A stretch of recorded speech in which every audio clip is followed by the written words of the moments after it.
Hey guys, Mary Meet, and welcome to this week's YouTube Pagan Challenge. This is week 13, and this is finally something that I kind of feel connected to and can finally say something about. The last couple questions have been a little rough, so it's so simple this week: outdoor rituals versus indoor rituals. And the answer is so simple. It depends on the time of year, depends on the weather, depends on who you're going to be with and whether they have allergies or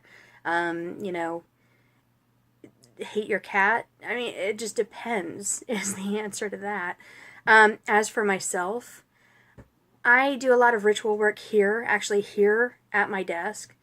This is kind of like my sacred space. It's not an altar exactly, but I have my candles and my stones. I have things all around me. I like to just pick up random rocks and show you what I'm looking at sometimes, like a rainbow obsidian, which I'm pretty sure I've shown this one before, but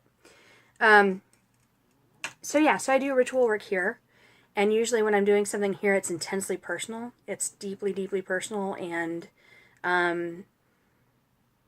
nobody's involved. My husband's usually not even home when I'm doing ritual here, or is asleep in the other room or something along those lines.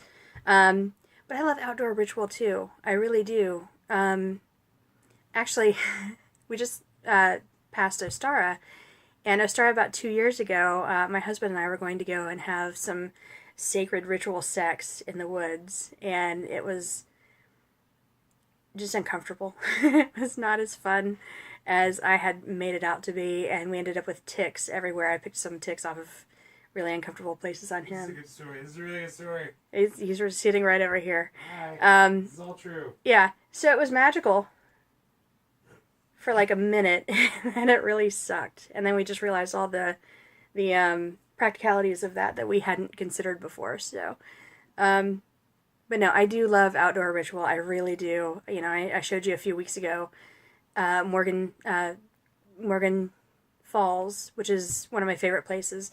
And I do love finding parks and finding like pathways to walk and, little out of the way places in nature that, you can have a ritual, and you can't have like a full blown, like here I can burn stuff.